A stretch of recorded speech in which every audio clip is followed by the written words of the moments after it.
Welcome to Studio 58A Live here at the Jamaica Information Service, our discussion program coming to you live on Facebook and Instagram. I'm your host, Vaughn Davis. Thank you to everyone joining us online wherever you are around the world. We really do appreciate it. Thank you very much for your eyes.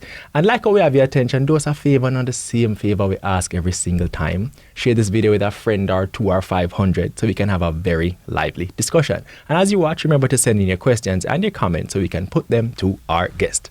Now, our beautiful language, Patois, one of the things that captures our uniqueness as a people, our Jamaican-ness, continues to generate controversy at all levels in our society. Some would have it given official status and accorded the same level of respect as English. That is, written down on forms, official documents, in books, the whole works. The issue, they say, is bigger than just language. It's about acceptance of self, acceptance of our Jamaican-ness with no need for compromise. Others say, however, they appreciate the language or dialect or whatever you want to call it, but want it kept in the informal spaces where it is spoken because it isn't the international language of business. Well, as a proud Jamaican, I find myself in the first category. I say let our language do as much as it possibly can. Why put any restrictions on it? We Jamaicans keep pushing the boundaries of what people expect of our tiny dot of an island anyway, and we do it in every way imaginable. So why allow ourselves to believe our language can't do anything that English or French or any one of those traditional languages can do? That said, we have in studio to discuss the topic of the value of Patois our esteemed guest, Professor Hubert Devonish, coordinator of the Jamaican Language Unit. Former. Right. He said he's retired, even though he's still working just as hard at the University of the West Indies. We were supposed to be joined by Amashika Lorne. She's unavoidably absent, but we'll make the best of it. And if she's able to get here, we'll bring her in as well. Thank you for tuning in. Now, Prof, let's just get straight into it.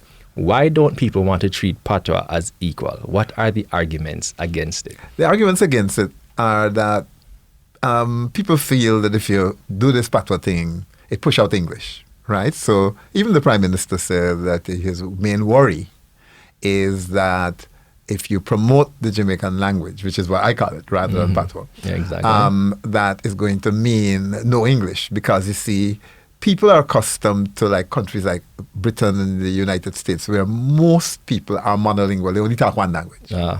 But most countries in the world, people talk several languages, even in Europe. That's facts. Okay, That's so true. Switzerland, 3-4 languages are official languages in Switzerland. In Belgium, it's 2. In Spain, people hear about Catalonia. Catalan is the official language of Catalonia, and many of the regions in Spain have official languages locally. That's in Europe. So we love these people and always want to say, look up to Europe. Well, most European countries are multilingual. Even the great United Kingdom that everybody talks about, because in Wales, Welsh is an official language, and the model that we are really trying to push for Jamaica would be something like Wales, because in Wales, you have the right, when you phone a public service or you deal with any public entity, you have the right to be given access either in English or Welsh. And they have a system for training people to be able, like telephone operators and public service representatives and so on, to operate in either language. And they have a Welsh language board which actually oversees the implementation of bilingual access to service and so on in Wales. So I'm using Wales simply because we have this problem about looking up all the time to them people. The mother tongue, if you will. And we don't know nothing. I mean, but back again to the question about why not. The idea is, it has got to be in English. Right? Because that's all we know, and this English is official, international language and so on. Right. But the Dutch, for example, operate Holland in Dutch. But yet I know that in my experience in Amsterdam, if I walked up to buy a ticket for a train, for example, and spoke in English, they answered me in English. But they didn't run their business in English. So that nothing prevented Dutch people or Scandinavians who are known to have very good English and so on, nothing prevents them from having good English and also using their language internally. Right. In fact, the real story is that the only way you can learn when I say you, I don't mean the 1 or 2 special people or the few thousand people who make it. But we're talking about the mass of the population, from the gardener to whoever. Right. The only way that you can get the whole population operating in a second language is if they're also comfortable in their first. Comfortable by that I mean literate in their first language, using it in the school system for everything, because it's better to learn your maths and your physics and your chemistry and your all the other things, complicated stuff, in your native language, because now, once you know it, you can switch it over and put it in any other language you want. So what they say is, say for example, with reading and writing, we want these children, C-Sec and so on, to be able to reason logically and to be analytical and so on. But if you don't do it, all the research shows that if you don't do it in the native language, in the language you're born and grow in, and you talk to your friend them and your brother and sister and so on, if you don't use that language, you can't, in the school system and learn all the complicated stuff, you can't really ever learn it in a second language. So you're asking me to express complicated ideas in English, when I never really did get it in the first place, because I get it halfway. Like, even at university level, a colleague of mine and myself were having a conversation this morning, and there was a comprehension passage that the students were supposed to work with. And the bulk of the passage was about problems. But at the end of every problem, the writer mentioned solutions. So they asked, the exam question was something like, tell us what the solutions are. And the students wrote about the problems. And the reason why the students wrote about the problems is they never did suck in the full meaning of the passage, in this passage in English. However, but here's the argument. If they have become used to being analytical in their native language in Jamaican, they would get it in Jamaican. They would understand that when somebody asks you for one piece of the thing, is not the whole thing, it's not the other piece. And then once you can do that in your native language, you can do it in English. But if you can't do it in your native language because you never had the chance to, then it's not going to happen. So everybody who arguing they want English, including the Prime Minister, yes, Prime Minister, we want English. But here's the trick. The only way to get there, the only path is through the native language. And it's not an opinion, because this is the next thing. Because, I mean, that's the next best question. And I mean, what evidence suggests that if you learn things in the native language, they will actually translate? Because you will be like, why not? Let's just start them in English. Let them stay in English, and they will matriculate to Patois as they grow. By the way, when doctors tell you that if a certain kind of mosquito bites you, you will get dengue and you have to be careful and spray your skin and so on and so forth, nobody argue with them. That's because that's an accepted scientific proven fact. Right. How do doctor them know? Research it. So how I know? The research. Okay? And the difference is so that WHO, the World Health Organization, Pan American Health Organization, will tell you about chikungunya, what to do, and so on. And the doctors tell you. When UNESCO, which is the equivalent one for language, tells you about all the research that has gone on globally and recommends that there is no way that any society should not be educating children in their native language, which is people jump up and have an opinion, but they have no opinion on this.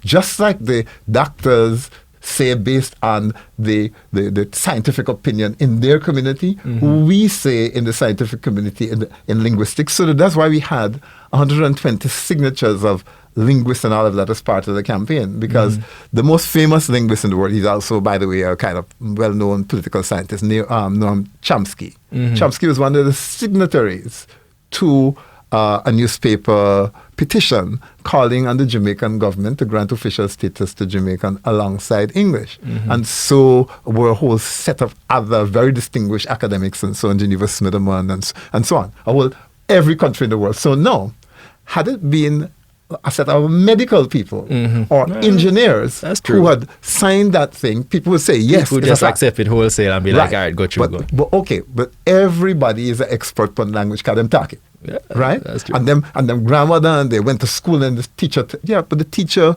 what your teachers told you was based on what the teachers knew or thought that they knew. The fact is, we're giving you scientific evidence from the international organizations. Now, this year here is the International Year of Indigenous Languages, as declared by the General Assembly of the United Nations. Now, why is it that it's so? Because of the recognition. They want a global recognition that the languages that are native to people give people a certain kind of perspective on things that allow them to do stuff that, say, for example, a speaker of English couldn't do. These languages are valuable in and of themselves. And so what you're trying to do with privileging or giving native languages and so on is the ability of the population to think, express themselves, and so on, and as well learn another one. All right, Prof. Let me just take a quick moment to just address our viewers. Our guest is Amashika is here. She's able to join us now, so we're just gonna ask you just sit with us for a moment as she jumps in and take a seat at the table. All right, Mr. Cameraman, work with me. Zoom out, let the people see her, so know that she's here. Hello and good afternoon to all the viewers. Hi, Prof. Good just focus on me for a minute. All right. And people are going to do some stuff to make sure your mic is all good before we get started. No problem. All right. So for those of us who just joined, we're talking about the value of Patois, the journey itself of having Jamaicans, not so much Jamaicans, but people in our society appreciate the need to appreciate our language, appreciate the fact that there's just as much significance, effort, all of that is placed on what our language is able to do, Prof, right? I mean, we can accomplish just as much with Patois as we can with English, as we can with French, Spanish, all those other traditional languages, simply because it's more important for us to appreciate concepts in our native tongue first before we are able to translate those concepts into more easily understandable ideas for our persons. Now, one of the reasons we wanted to have Amashika here is because she's actually doing this. She's actually taking the chance to write a book that caters to our children and helps them to reinforce the value of Patois for themselves, so they can see it, read it, understand it in their native tongue, and then from there on process it and be able to value it more as they grow and so on. So we met the people on Instagram. Hello, the people of Instagram for JIS. So I'm not doing a book. The book is done, completed, and it's entitled Chat to Me and Color. One of the things I appreciated and valued when I was growing up is talking to my grandmother, and I'd hear her speak this or say these proverbs. I used to say, is my grandmother thing this? Or she said proverbs and riddles and those sort of things. And I thought new Jamaicans or younger, the next generation must be able to still engage with these proverbs as well. So when I did my book, I thought, we're speaking another language and we call it Patois. So I wanted to ensure that the product that I was going to produce had substance, validity, and was going to be durable. So I was doing some research, and then I stumbled upon the Jamaican Language Unit. I sat down with Prof about 2 years ago, Prof. Yeah. And I really thought that, wow, there's a unit at UWI. I went to UWI. There's a unit at UWI with this vast amount of body of work, and why haven't more Jamaicans started to engage with the formal writing system or even just to know about it? So this was my way of making more Jamaicans aware, and in a very simplistic way, in context, with clues, with a line drawing to help them further along in the discourse. So it has, over the last 2 months, just, with the whole petition being launched, it has been a beautiful journey, just talking with people, educating more people on the social media platforms. And I must say, I think I've been able to convert or introduce more people to just think differently. And I think that was what was very important, allowing them to think differently. So it's not just the gardener who needs it. Everyone needs it. Everybody needs access to healthcare.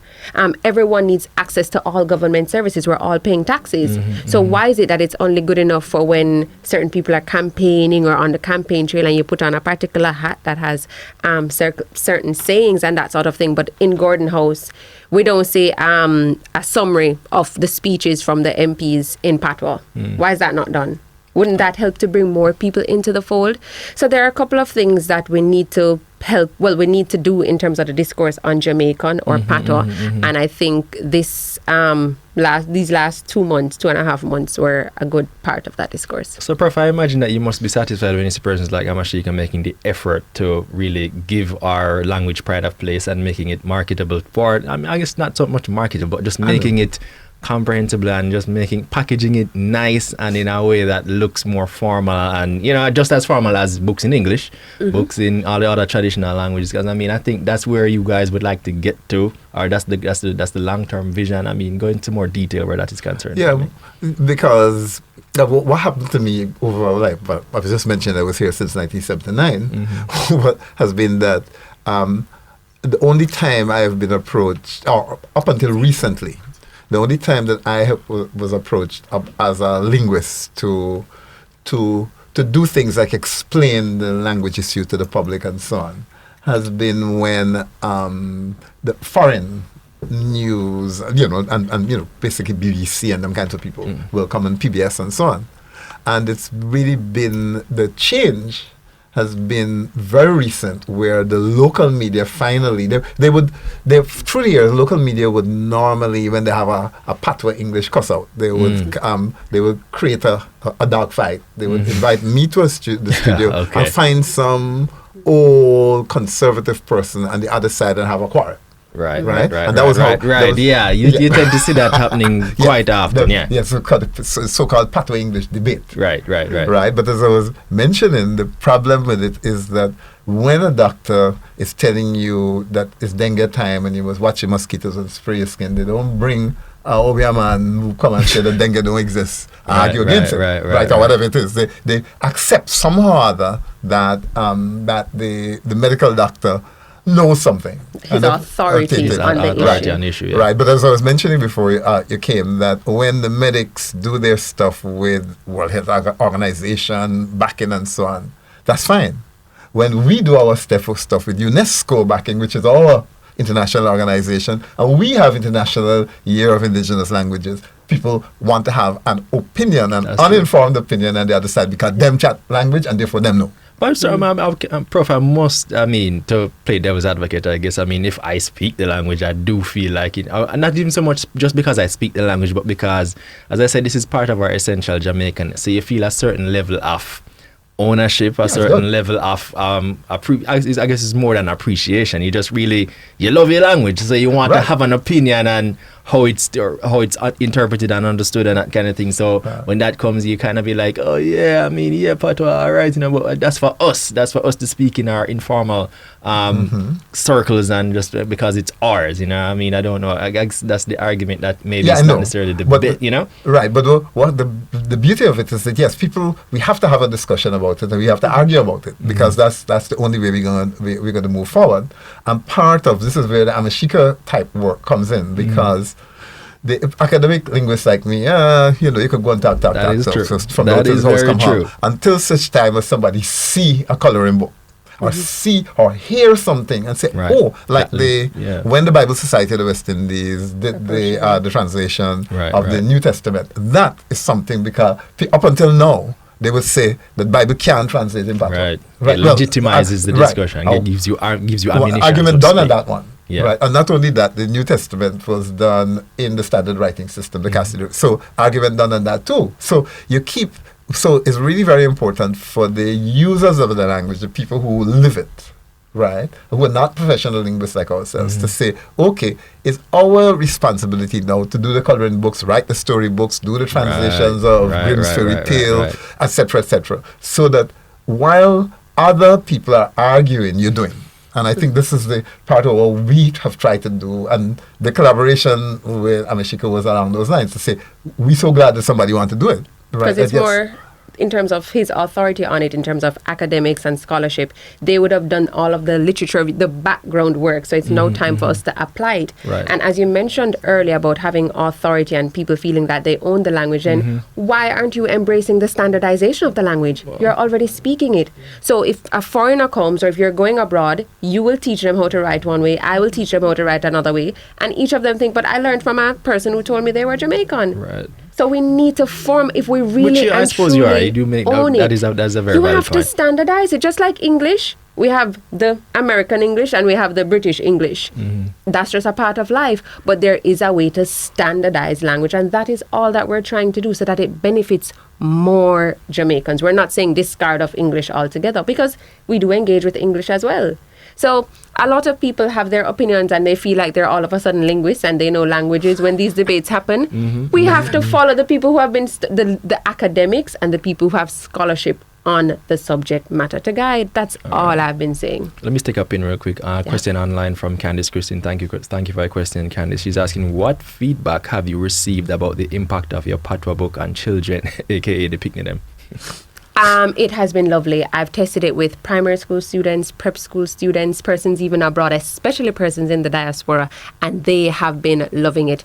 Especially for children who have never been to Jamaica before. They're hearing the songs and they hear their parents speak to their relatives in Jamaica with it. So they're like, oh, what are you doing? So it's a nice way to have good quality family time as well. So the reception has been amazing. Yesterday I was with the D&G Foundation donating 158 of the books to some basic and primary schools. So corporate Jamaica is also coming on board and seeing the value in documenting and preserving our oral tradition. So it has been a good journey so far.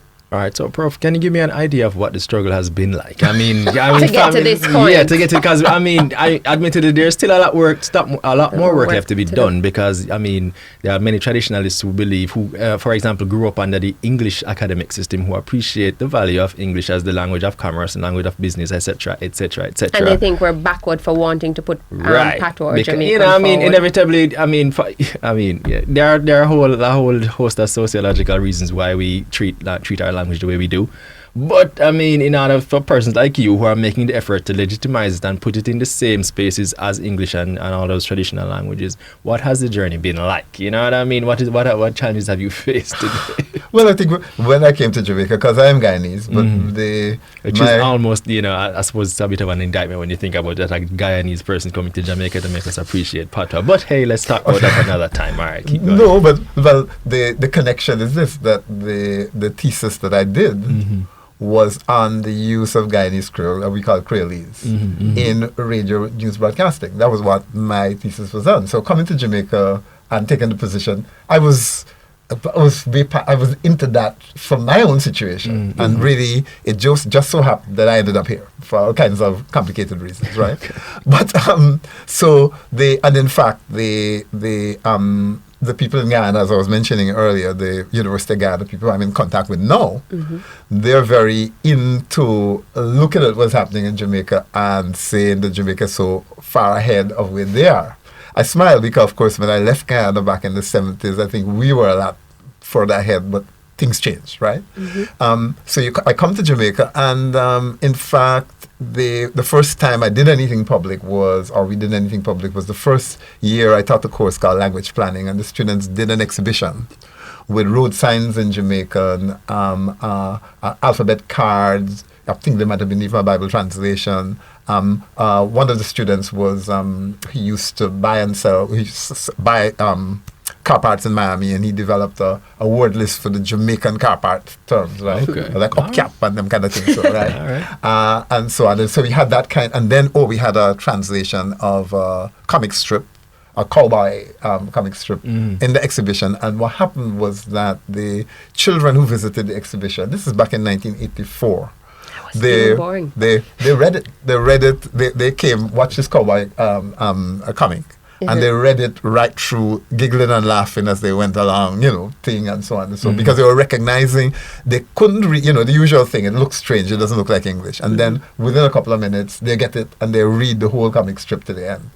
So that was the start. But I think it was viewed as a kind of activity for some crazy person. Because even my academic colleagues didn't think that this was practical, that it could never happen, because attitudes, you see, the standard view was that attitudes in the Commonwealth Caribbean would prevent these languages from ever becoming accepted and certainly not used in the education system. Well, times changed. And then I suppose the next thing that happened was I got an ally because Cardin Cooper got interested, and she started to write a couple of newspaper columns in Jamaica using the writing system. So that helped. And she was a very important ally and much more advocate at the time, with that name. Yes, right. So went at it right through the 90s.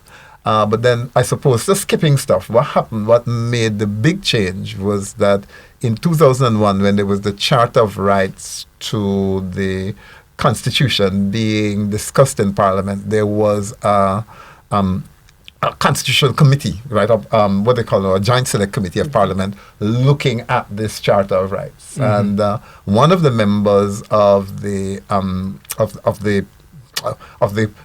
joint select committee was Trevor Monroe, who approached me and said, "Why don't you come and do a presentation to the joint select committee on the issue of language rights," right? Like language discrimination. rights. Yes, exactly. So I did all the research and went and presented a model of how it could be done, having looked at what was happening in South Africa, Canada, the Commonwealth jurisdictions, and saying that there was a strong case to be made that people in Jamaica are being discriminated on the ground of language when they approach a government agency and they are not addressed in their language of choice. Now, the argument of the system right now is they treat everybody equally because they talk to everybody in English, right? But the effect is so not whatever those who equitable. don't speak English properly. Right. So, or, not even so much probably just don't speak English full stop, who don't. So the argument is that you need equitable treatment, i.e., you need the state to talk to people not in one language, but in the language that will work for them to get the service and get the treatment that they... Right. So the Joint Select Committee accepted our arguments, but they said that they weren't sure that the public was ready for it. Okay. My own view is that the lawyers attached to the Joint Select Committee kind of spun their head around because of the argument that people would, if they put it in, people would end up suing the government, and they weren't sure that the government could deliver the services in both languages. So, in my opinion, an opportunity was missed. But they created a little bit of an opening by writing a letter and putting in the report that they were requesting that the University of the West Indies set up an entity which would change or work on public attitudes, popularize the writing system, and deal with like technical terminology that you would need to use in Jamaican when you are transacting, administrative business and so on. So that would be the formation of the Jamaican Language Unit. And so that became the basis for forming the Jamaican Language Unit. Now, of course, the Jamaican Language Unit was formed, but still not formed, in the sense that apart from some initial funding, it has been required to fund itself. So you have an entity that exists right now that is working, which is why me as a retiree, I'm actually actively involved in this, because they do not have the resources to carry out the program. So they're limping along, getting resources wherever they can, and people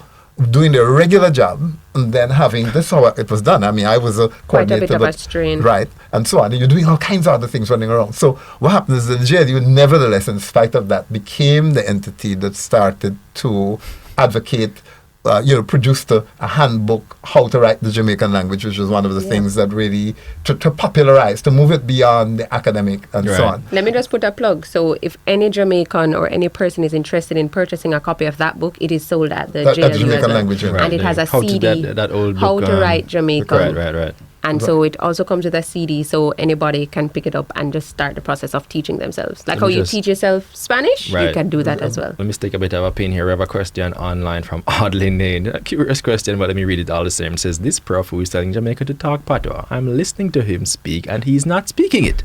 And I would have asked him where else you can speak like this Patois except pantomime. So that implicit bias there. Me no know me talk me language now. Me no know what you talk about, because me come from Ghana, me can talk so too. Right? If you want me to talk so, we can talk. Right? But so it's also in terms of marketing and communication and the message. Who is listening to JIS right now that we need to bring into the fold? It's persons like, what is his name? Audley Nain. Audley. Thank you for your comment, by the way, Audley. Exactly, really appreciate it. I'm Thank you for tuning in. Understanding who we're trying to communicate to at this point in time. Hence, we're going to communicate like this. But I think the other point is this, that just for Audley's information, I also speak French Creole. And I also speak a little Papiamento, and I also speak a little Strana. In other words, this particular brain that I have allows me to speak several languages, right? Including Guyanese Creole, a little bit of Jamaican, French Creole, etc., etc. So this is your. So I suspect it's just more so that marketing it. I guess it boils down to practice what you preach, if you will. If you know, that's distilling it that way. No, but in terms of setting up workshops, would Audley come to a workshop if we were to host one in Mandela Park, or is he gonna, people like Audley gonna think they're too good for that? You understand? So I'm saying at this point in time, we're communicating in a particular way where we feel the message is most effective, but that doesn't mean that we engage. Hey, you're preaching to the convert, but I suspect there are many who just for the sake of argument would say, okay, you're pushing this Patois, but you're not speaking it. So is that in itself an indictment on the value of the language? You know what I'm saying? But what we do, for example, but remember that I am the person who has been behind radio news broadcasts in Jamaican, right? No, it probably don't make a lot of sense for me to broadcast in Jamaican because I'm not a native Jamaican speaker. I would do it in Guyanese. But the point is that working with the Jamaicans and checking their vocabulary and stuff like that. So we broadcast radio news in Jamaican, and I have delivered academic papers in Guyanese Creole and the work. So your credentials are there. So essentially, you've got to prove it every time. All right. So let me stick up in. There's something that I guess one of the issues that I suppose Amashika raised previously, but in terms of the standardization of Patois, because inevitably you will spell a word one way, I will spell a word one way, all of that. So what of the effort to kind of standardize it so that there is a uniform presentation of it? So if I open two books which claim to be presented in Patois, I won't see two different presentations, two different language usages, different, you know what I mean? So sentences, that kind of thing. How are we going to get to that level where I suppose there's a certain amount of uniformity in how we It's not how we get to Patois. The level. You know what I mean? Is a standard. There is an alphabet chart already developed, a number chart already. This work has already been done. So what we have now is the Cassidy JLU writing system. So linguist Frederick Cassidy had developed a version, then it was revised by the Jamaican Language Unit. So now the version we have now already exists, and that is what has been used in the bilingual education project that Prof as well as his researcher Dr. Karen Carpenter did, and they implemented it in schools, and they saw where performance had improved. When people bring certain arguments, I just wish they had a more open mind to hearing all the work that has been done. I fully agree with you. I mean, the research is there and the information is there. We just need to access it. But then it begs the question, I mean, as you did mention, Prof, that you're dealing with resources issues. So the question is how to disseminate it in such a wide way that we don't necessarily have to go looking for it. You know what I mean? That's true. I sat with Dr. Karen Carpenter recently, and what she was explaining is that when children think bilingually, their brains are more flexible almost. So they can do more complex work. Problem solving becomes a lot easier when from they are little, they are learning to think that, okay, Patois or Jamaican and English are two separate languages. So they know which sentence structures go on one side versus the other. They're not just putting the two together and getting confused. So I'm saying when we start to embrace that and not just discard whatever the children come from home with, we would be far more progressed in terms of our bilingual acceptance here in Jamaica. And so if I could just chip in on that same thing about this cognitive development thing and so on. People seem to think that English is a more complex language than Jamaican. And that, I suppose it's more complex. It's just more, the traditional association of, but let me give you a specific. The point is that languages differ from each other, right? So, say for example, English is in some ways simpler than French because it don't have a lot of the verb inflections and so on, kinds of things, right? So, but then English is more complicated in some other ways. But the main point is this, that back again to the idea that when you move from one language to the other, you kind of have to come out of the box of one and go into the box of another, which makes you more cognitively flexible, creative. You realize that the world is not constructed one way. You're using more of your brain. But the example is this, that for anybody to learn Jamaican who is a speaker of English, they have to do some mental rearranging, right? which tells them something about the simplicity of English, that in fact, everything is not everything. Mm-hmm. Now, in English, I can say, I am here, okay, I am nice, and let me say, and I am a teacher, okay? Right. Now, you notice that the form of the verb to be is the same, whether it is to being here in location, being equal to like being a teacher, right, and being in a location. The moment you shift to Jamaican, and the other one having an attribute like I'm nice, you have a problem. You have to distinguish between location, which will be Medea, right, versus the equational or the equative, the copular thing, where is me a teacher, right, and then versus me nice, because nice in Jamaican is a verb, not a thing. So an English speaker can use to be for all three, but in fact, having an attribute is different from being located in a place or being equal to something. And Jamaican requires that you are always aware and distinguish between having a quality, being located in a place, and X equal Y. Now, the point I'm making is precisely that's what Jamaican speakers now have to learn to do when they talk English. Is to say, yeah, them people are not so smart because they fuse all three together. But what English then does, though, with the complexity is they fuse all together and then they turn around and tell you that you must have am for the subject.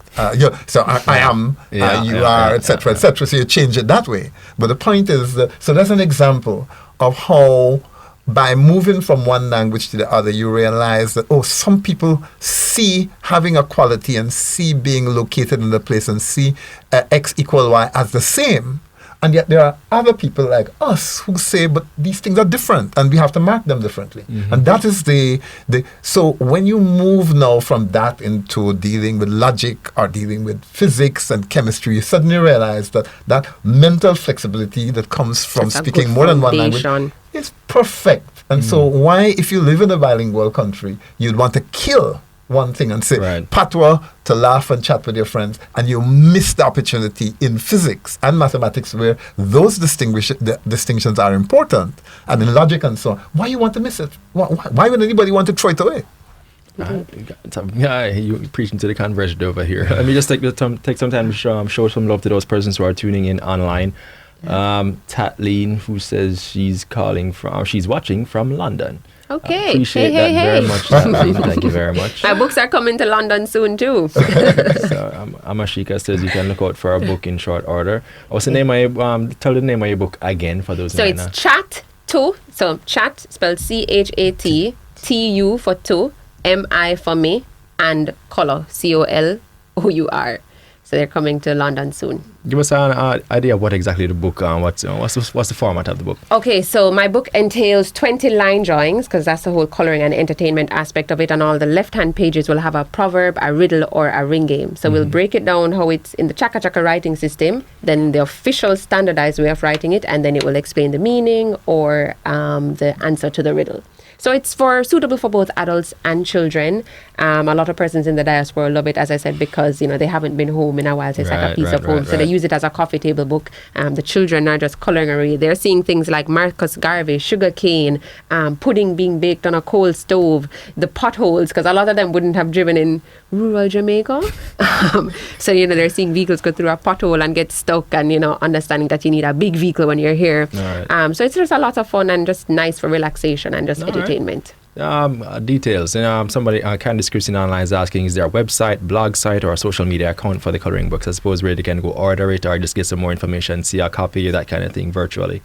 So online it's chattomeandcolor.com, or you can go on Facebook, Amashika. I would like you to address our audience, let them know. On this side. So on the website it is chattomeandcolor.com. On Instagram I'm Amashika Lorne. On Facebook it's Amashika and Associates. So you can just reach out and we will ensure that the deal is sealed. Locally, it's available at Kingston Bookshop, Ligoni, Portmore and Springs. It's at the Fontana's, Megamart as well. Megamart in the corporate area. But just reach out to me. Just type in Amashika Lorne anywhere and we can get it done. Yeah. All right. So Wayne Gray says he's watching from Homestead, Florida. Thank you, Wayne. Appreciate the eyes. Really do appreciate it. If you have a question or comment for Prof. Devonish or Amashika, send that in so we can get that to them so you can keep the program going. Yeah. Sean Seville says he's from Los Angeles. Appreciate that, Sean. Really do appreciate that. Tatleen says, who from London? So, hello, so Jamaica. The diaspora definitely cues in. Hello, Jamaica. I miss you all. Merry Christmas. Merry Christmas to you. Blessings to you for the new year and the season. And Green Cap 48 saying, Patois, Fiwi language. Langwige. Appreciate it. Green, and we feel the same way, and we want more persons to take ownership and stamp their authority on it as well before somebody else comes to teach we Patois. Which is a very likely possibility. Now,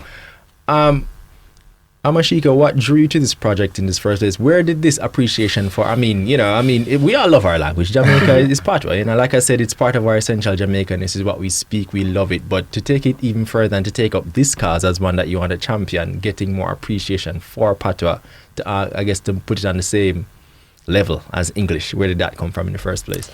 I always wanted to create. I grew up around books my parents published when I was growing up. But in 2016, I had taken a trip to China. I was there for a business conference for over 2 weeks. And there was a day that we were doing some site visits. And our tour guide, she was probably about 19, but she was just so bored at reading off the information. And I thought, wow, she has amassed so much information at such a young age about, the heritage sites. But she was bored, and I thought, when I get home, I must create some aspect of culture that will help the next generation to have all of that information, whether they're bored or passionate, and be able to share things. And I'd spent some time with my grandma, and I thought, Proverbs is going to be it. And I took a book that my parents had done when I was little and revamped it. And so, as I said, I started doing research because I said I didn't just want to push a coloring book out there or just push anything out there. I wanted to make sure that the book was of substance and viable and durable. Started doing some research, reading some articles, stumbled upon the JLU that I had no idea about when I actually attended UA. And I just thought, well, maybe this is just a perfect pair, and just timing being right. I sat down with Prof two years ago, and it was just until now that things started to align, and I heard about the plans that were on stream and the whole celebration of Miss Lou, and I thought this was the time to do that. So I'm very passionate about culture, education, and children. So this was a perfect way to tie everything perfect storm, together, if you will, and that just came together nicely. Yeah. Wayne Gray, Green Cap 40 is asking, can I get your book in Ocho Rios? Absolutely. So we can send it down on the Nutsford. So as I said, just reach out to me on Instagram, perhaps, or even on Facebook. I'm Amashika. My last name is Lorne. Just send me a DM, send me a message, and it will be done. In fact, hold on. There's a Fontana in Ocho Rios.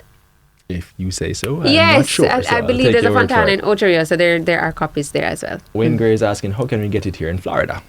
I have a correspondent in Florida as well. So if you go to the website, you can What's click the website? order. Tell them the website. chattomeandcolor.com, and you place the order, and it will be shipped in like 2 days. My aunt is there as a correspondent. All right, Wayne, that's what she said. She just told you all you had to do. So just visit the website, chattome.com. Chattomeandcolor. Chattomeandcolor.com. You get that. But I'm happy to see that persons in the diaspora are joining the conversation. Absolutely. And are interested to pass it on to their children, because it is necessary, and it will bring more people into the fold.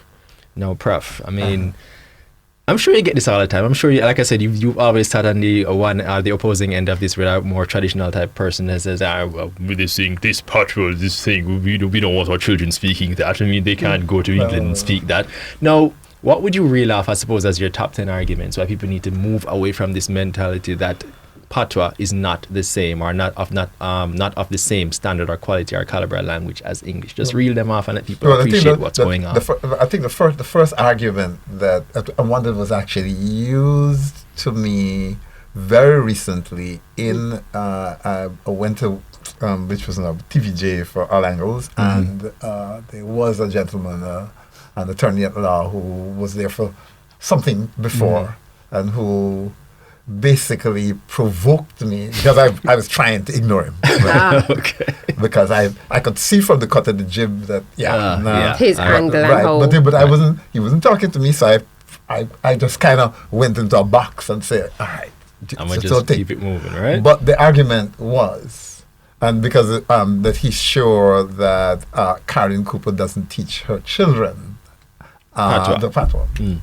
Well, I wasn't going to be about cars, so I got drawn in and said that my children talk Jamaican. Not only did they speak Jamaican, but the eldest one was taught the writing system because we had about 10 years ago, we had an activity putting together children's stories in Jamaican, and myself, Karen Capita's son as well, and we got the child of another colleague. But all of them got summer jobs, basically writing and producing things as children in Jamaican using the writing system. And I can assure you that the daughter that I'm referring to, she's now about 29 or thereabout, has passed her exams and is a functioning human being who is literate and functioning in English as well. I can reassure you that nothing has happened to her. Etc., etc. So the standard thing is the personal argument. There's a version of you're talking now. I didn't hear you say a word of Patois, or that you speak very good English, but you're trying to tell other people to talk Patois, right? So there's a version of that. So that's the first thing that they come up with. The second, which is a standard one, that as well the Prime Minister has uttered about the concerns about the Patois squeezing out English and promoting Patois to the detriment of English. Now, there's a genuine problem, because there's a cognitive problem, that even though the petition says alongside English, if you have been brought up in an Anglo-Saxon kind of way of thinking, it is one person, one language. The British succeeded in their imperial adventures to wipe out, even within Britain itself, Wales, Scotland, to wipe out competing languages. So wipe out even competing varieties of English and so on. So that's their story. And so they worked on a principle that once we ruled you spoke our language and that's it. Right, okay. Right. So if once you've bought into that, maybe not consciously, the moment somebody says, something, we should do something with language Y, that now immediately translates into, you want language Y to replace language X. The reason for that is that the British did replace West African languages and Amerindian languages with English. And so we now think that the moment that somebody advocates for another language, we are onto the same thing of replacing English with this other thing, right? So so the argument comes up not, I think, because the people who make it are necessarily wicked or stupid or anything of the sort, but they haven't bought into the idea of one head, one language, and that if it has got to be English or, then once you're in that groove, you're stuck. The third argument is, but nobody speaks Patois anywhere in the world. Outside of here in Jamaica. Right. So what? Why is that a big argument? So what? So then why are we speaking it here in Jamaica then at all? But it's our language, so it doesn't matter. Exactly. Not a legitimate argument at all. But hold on a minute. Nobody speaks Estonian outside of Estonia. So it's 1.5 million Estonians. I think it's a population that's smaller than Jamaica.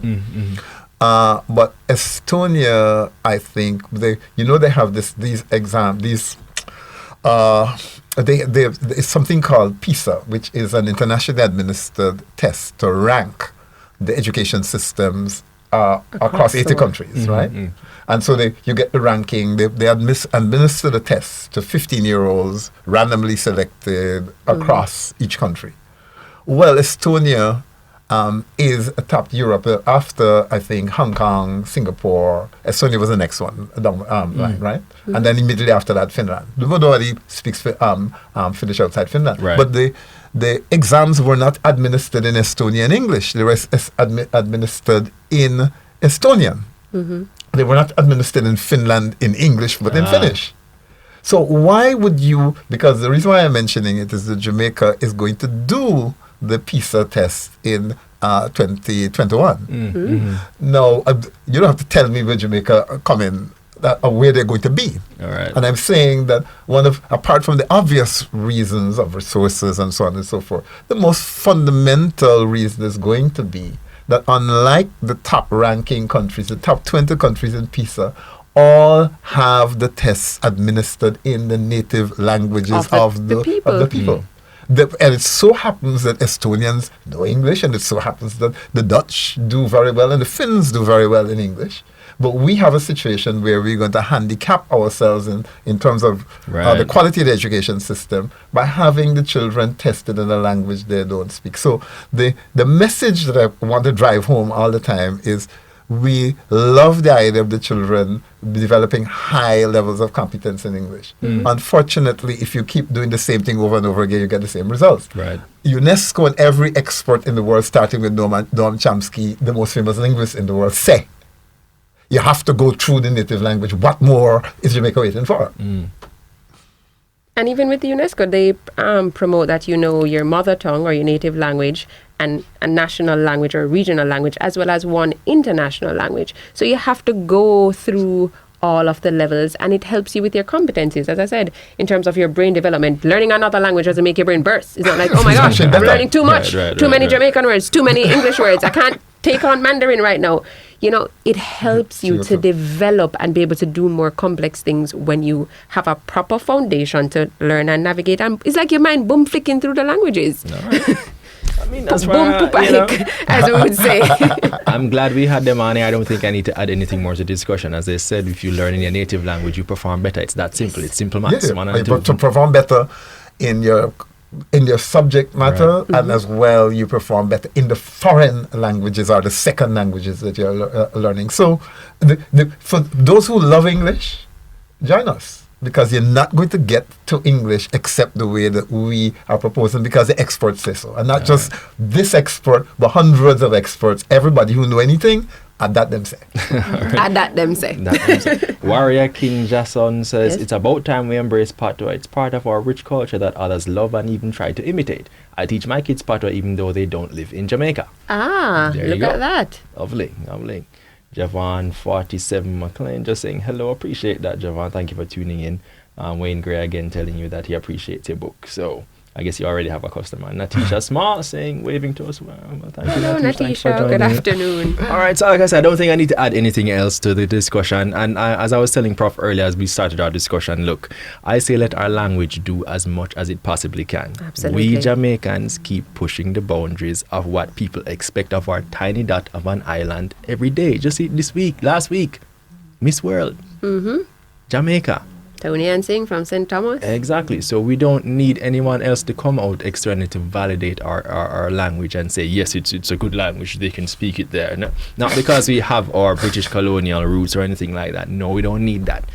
Our language has gone universal or international through Bob Marley. Miss Lou. We're in movies, we're in Miss Lou. People love our language. It's for us to pick up that baton and make the effort to make our language what it should be, treated as it should be treated. It's that simple. As the Prof said, we don't question doctors when they give us the information. I'm a professed doctor on myself, and I think Google provided all that I needed. No, you go to an expert on the matter. You go and you check experts, and experts tell you the value of doing things in your native language, the ability to comprehend, the ability to utilize that information in a much more active and, I suppose, let's just say better way. Once you understand it better, you will use it, you will utilize it better. So it's that simple. But Prof, I would like to see another bilingual education project implemented in the next couple of years, so that the new people who are joining the discussion can see it all over again. But I do know that the results from it are published, and it is public. So if you type in the bilingual education project UE, you're able to read through the results and that sort of thing, and just become more informed. And I think because what I should mention is that textbooks were translated. All the reading materials, everything, cards, support materials, all kinds of visual stuff, which is where the number chart is from the bilingual education project. The alphabet chart. So all those charts that we have around now are from the project itself. Right. So we have. So it's not just talk. There's stuff there. There's substance there. Too. All right. So last thing I'm going to do is just ask you, Prof, did that persons know where they can get more information from the Jamaican Language Unit? I mean, like I said, you're retired, but you're still working with them. So So the Jamaican Language Unit, UWI, if you go online, you will see all their contact information, right? And, we are kind of, the one thing we want to keep the public engaged with is the idea that even though the petition is now ended, the next phase of the project, which is in fact to to do as the Ministry of Culture had asked us to do, which was to really effectively coordinate. What we've done is coordinate a public discourse on the language, and we're going to be publishing a report. So we're going to want a lot of feedback from you once you see the report on what we've been able to pull together about the attitudes and where we go from here. All right. Absolutely. And lastly, Amashika, let persons know again where they can find you, where they can find your book, where they can get all the information they want so they can get their hands on the product and appreciate our language even more. All right. So it's chattomeandcolor.com, and it's chattumiandcolor.com.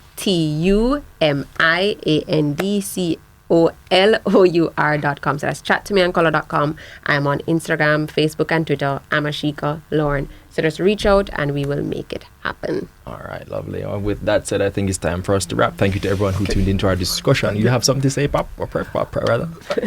Well, the struggle goes on. The struggle. It's not a struggle. It's not a struggle. It's a marathon. We're doing it for the culture, and the culture will continue. All right, there we go. Like I said, and if you send in a question and we didn't get to answer it, not to worry. You can go ahead and send it, and we'll make sure we get that to Prof. or Amashika so that they can get you the right information. The information is out there. Yes. All you have to do is just make a chance and take the effort. Just look. You'll find all information there. Charts, there's language system, there's books, there's everything. Yeah. It's all there. I mean, for those of you who might just not necessarily, for whatever reason, your implicit bias for your background or your upbringing just has you thinking that Patois is not quite the same as English, just take the time, do a little research. You will find the information is there. The information is there. That's all yes. It's there. The research is there. The findings are there. Understanding and appreciating your native language is, it unlocks so many other things that I suppose dispose you to performing much better academically, socially, etc., etc., etc., etc. But don't take it from me. I'm not a professional. We got it. The expert says so. Right? Me says so, right? Okay, right. All right. So remember, our audience plays a major part in our show. If there's anyone you'd like for us to have in studio, let us know, and we'll try that. We'll try as best to have that person in studio as soon as possible. Don't forget to follow us on Facebook, Instagram, and Twitter at Jamaica Information Service. We're everywhere. Just look for us. You won't regret it. You'll get lots of valuable and useful information. We'll do this every week, live on Facebook, Instagram. This has been Studio 58A Live. I've been your host, Vaughn Davis. Thank you very much for joining us, and have a wonderful day. All right. Bye. Bye-bye.